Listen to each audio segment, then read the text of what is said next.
CPaT-A320 family of aircraft consist of the A319, A320, and A321. Minor differences exist between the series.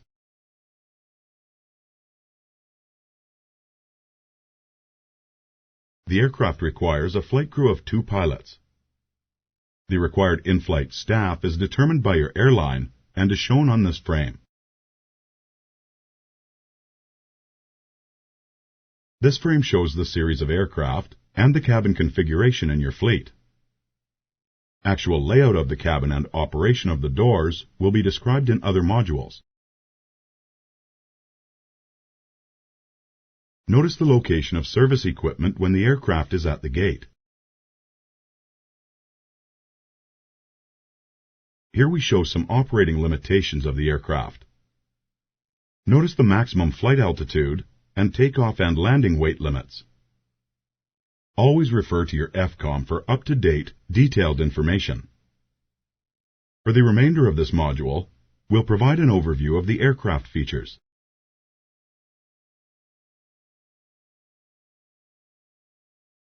The AC external power receptacle is located as shown. It is equipped with a flight interphone jack that allows the ground crew to communicate with the pilots during pushback or tow. On this frame, we show the electrical system diagram as it appears when powered by external power. Notice the other available sources of AC power are the engine-driven generators and the APU generator.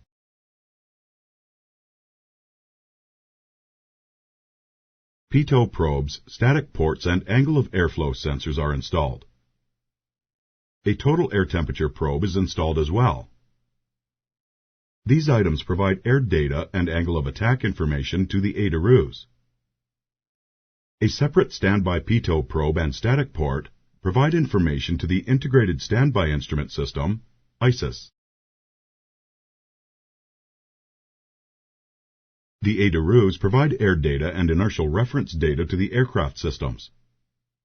Much of this information is constantly displayed on the flight instruments. The weather radar antenna is located behind the radome in the nose section of the aircraft. The antenna is a flat dish type, typical for a color radar display. This frame shows the location of various antennae on the aircraft. Control of the landing gear is provided by the landing gear lever. The landing gear normally retract and extend hydraulically, but can also extend by free fall. When the gear is retracted, they are completely enclosed by doors. Nose wheel steering is hydraulically operated and can be controlled by the steering hand wheel or the rudder pedals.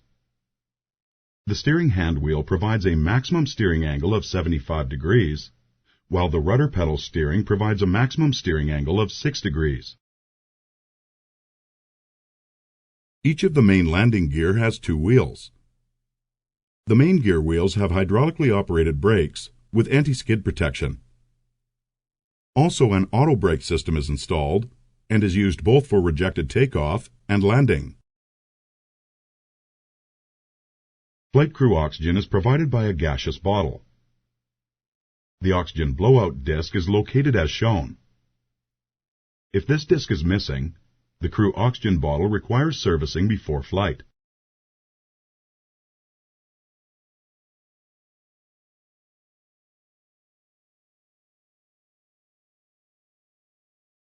Cabin oxygen is provided by oxygen-generating canisters.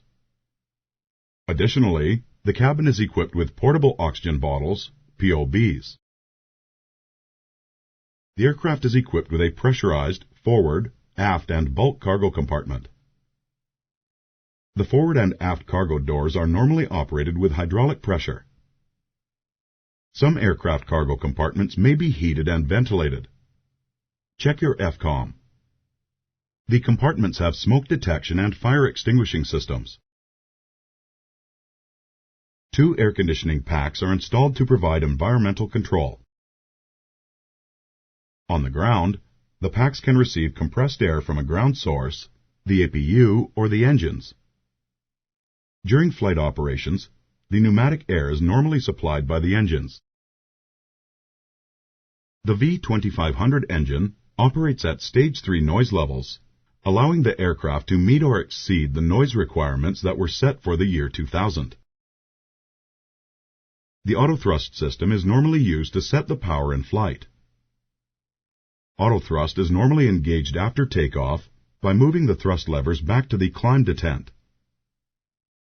With autothrust active, the thrust levers do not move, but the thrust is automatically set according to the phase of flight. At any time, the pilot can manually move the thrust levers to control the power setting. The engine is equipped with a thrust reverse system, which is hydraulically operated. The fan airflow provides reverse thrust, and the primary thrust continues to flow normally.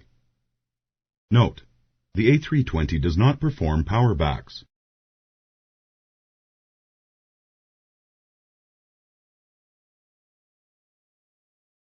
The engine fire detection system detects fire conditions. Engine fire protection is controlled from the flight deck and is provided by 2 extinguishing agent bottles for each engine. Wing anti-ice is applied to the 3 outboard slats of each wing. Wing anti-ice is operated in flight when required by icing conditions, but can also be operated for 30 seconds on the ground for testing purposes.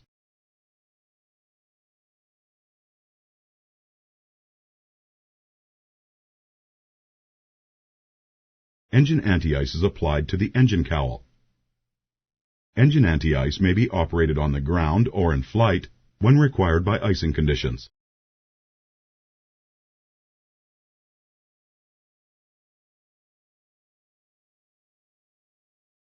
Electrical anti-ice is applied to some of the flight deck windows. Electrical anti-ice is operated for all flight operations to inhibit ice buildup.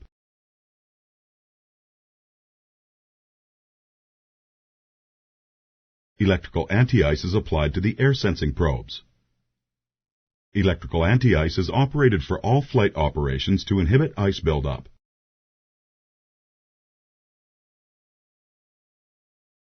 The standard fuel system consists of 3 fuel tanks with fuel capacities shown on this frame.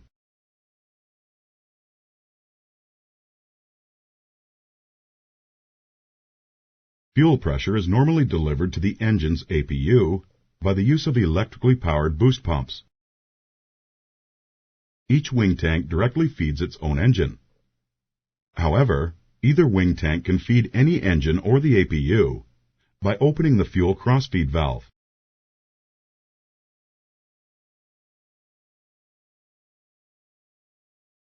The center tank can feed both engines and the APU. However, the APU is normally supplied fuel from the left wing tank. Pressurized refueling is accomplished at the right wing. Note the location of the fueling manifold and the refueling panel. The aircraft is equipped with 3 hydraulic systems. They are green, blue, and yellow systems.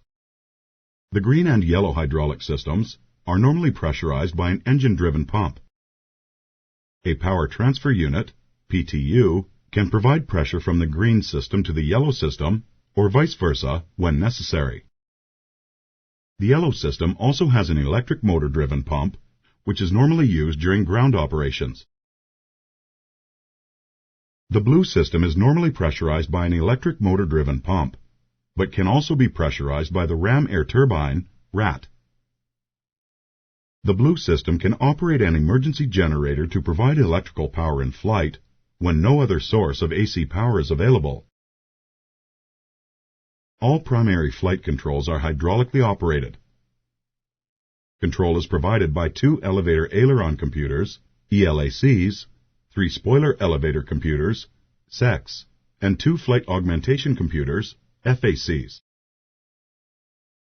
The flight control systems operate under laws, which provide different levels of automated protection against overspeed, bank, wing loading, stall, and other adverse conditions.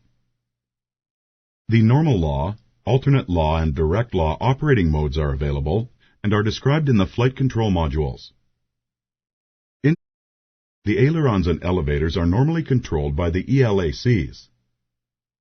Movement of these flight controls are a computerized response to a side stick or autopilot request. Rudder is controlled mechanically via the rudder pedals. However, electrical control for yaw damping, turn coordination, and rudder trim is provided by the FACs. The secondary flight controls require hydraulic pressure to operate. These controls include the spoilers, high lift devices, and trimmable horizontal stabilizer, THS. The THS may also be controlled mechanically by manual control of the pitch trim wheel.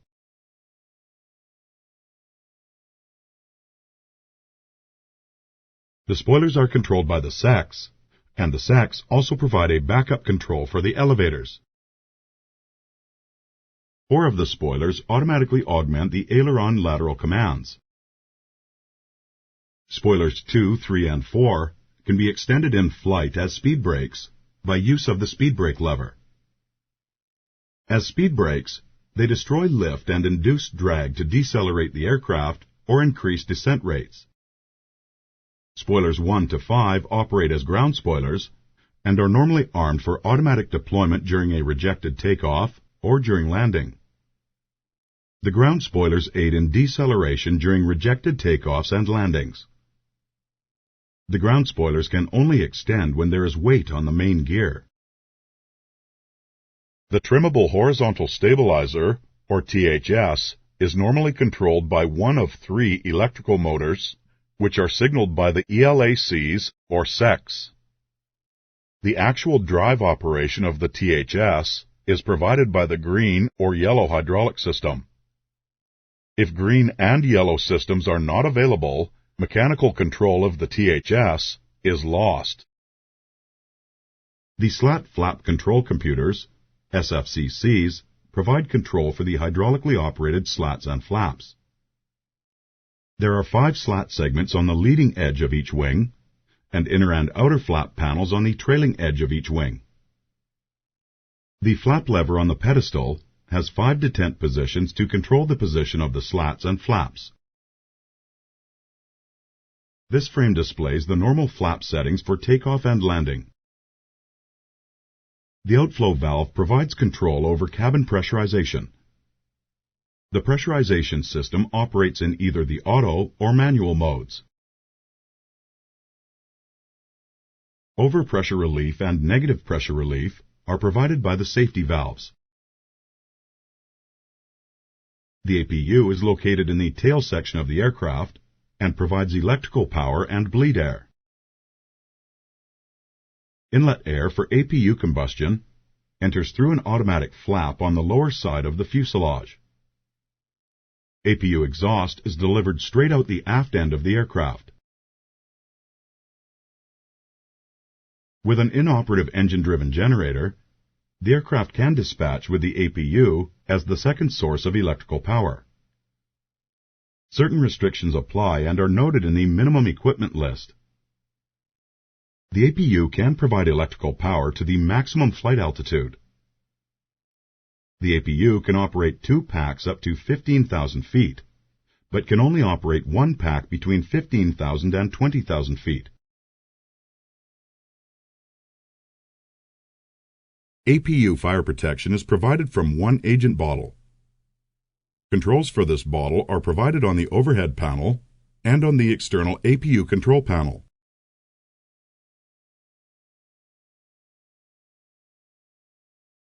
The aircraft is equipped with an advanced auto-flight system. Inputs to the auto-flight are made through the Flight Control Unit, FCU, or the Multifunction Control Display Units, MCDUs. The FCU provides a means to select vertical and lateral modes and speed control. When the FCU is used to control the auto-flight, the system is said to be operating in a selected mode. The MCDUs provide a means to control the flight management system to fly an automated route. When an MCDU is used to control the auto-flight, the system is said to be operating in a managed mode. As you can imagine, We'll learn much more of the auto-flight system in this course. This completes our overview of the A320 systems. You will receive detailed information on all systems later in this course. For now, let's answer some questions on what you've learned.